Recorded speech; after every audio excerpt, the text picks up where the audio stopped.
Hello boys and girls, and welcome back to my video blog. I'm Robbie from EnglishHarmony.com and I'm your fluency mentor.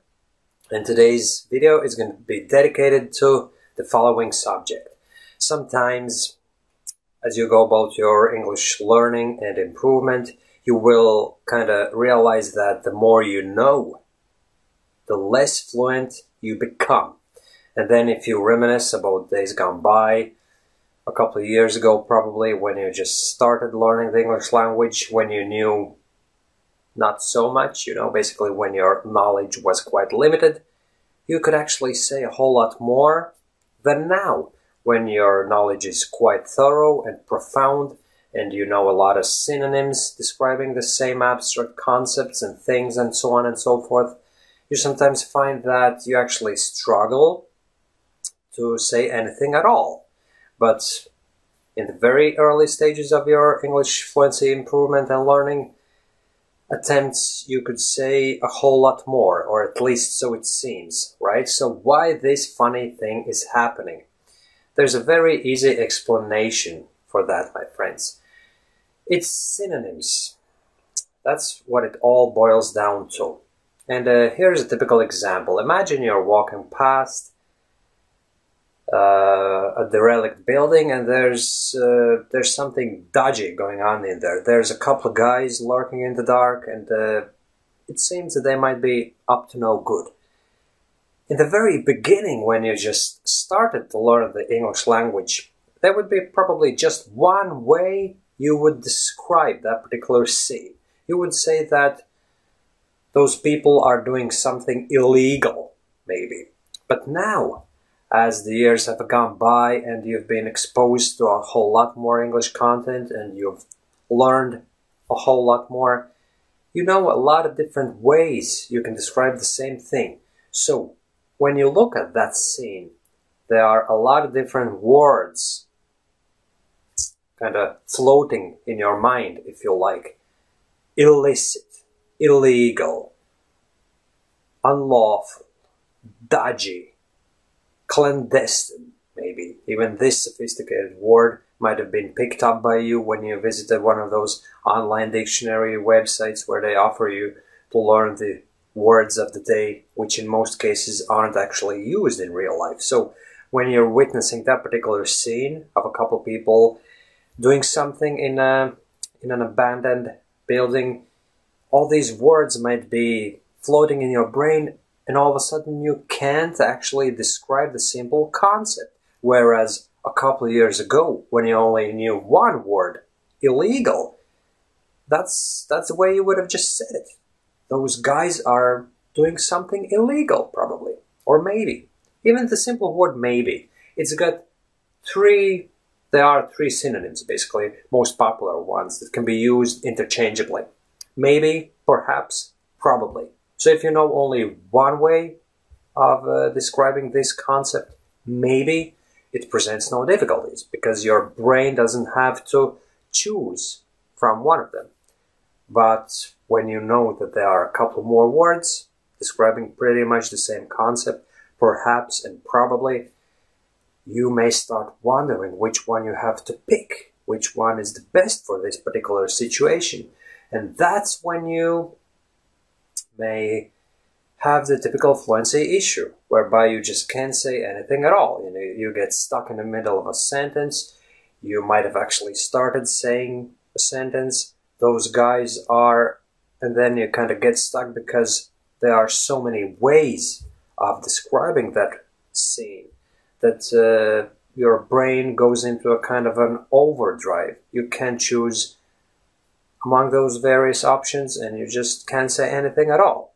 So obviously, if you've been following my blog and watching my videos, you'll know what the solution is. You have to learn English phrases and collocations describing particular situations. So if those guys are up to no good in this particular instance, you'll learn the phrase. It seems that those guys are up to no good. Up to no good. You repeat that phrase, and instead of trying to choose from a number of words, you just dismiss it all and just use this phrase. Those guys are up to no good. Or if you want to be a little bit more sophisticated, you can say that they're probably involved in some illegal activities. Illegal activity, a very valid English collocation, and you have to repeat this particular phrase. Those people are probably involved in illegal activities. Illegal activities, involved in illegal activities. Repeat it a good few times so that it imprints into your brain, and next time around when you witness a similar scenario unfolding in front of your eyes, that sentence will actually just come out of your mouth without your active involvement. You basically just open your mouth and out it comes. There's illegal activity going on, maybe, you know. So that's the solution to the problem. And as I said, this phenomenon occurs the more knowledge you acquire, but you've acquired it the wrong way. As you build your English vocabulary, you've mostly acquired individual words without associating them to other English words, without learning them as part of phraseology.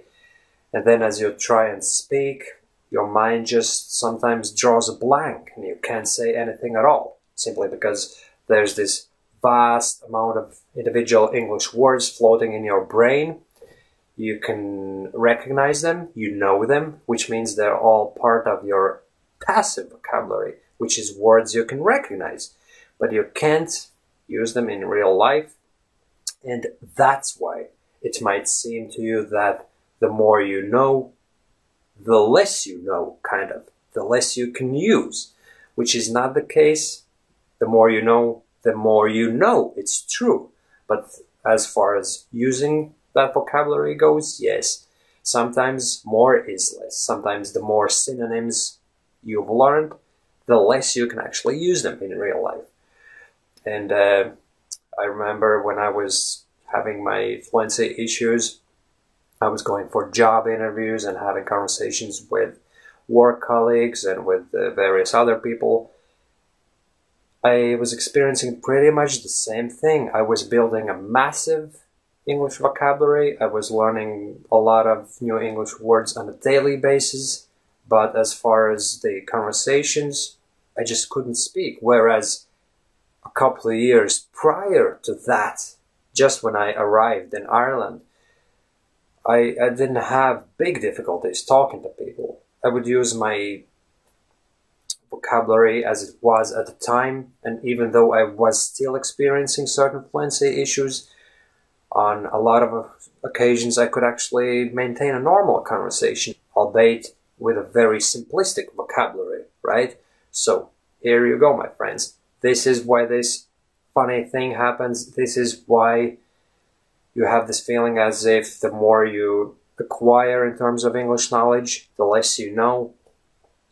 But the solution, as I said, is to learn all that vocabulary as part of phraseology and make it situational. As you learn a particular phrase, imagine witnessing that scenario unfolding in front of you, and put yourself in that situation in your mind's eye. Close your eyes and imagine yourself being in that situation, because our lives are about situations we experience. We talk with people, we discuss something, we retell past events, for example, but while doing so, we actually go back to those events ourselves in our mind. And it's all situational, basically.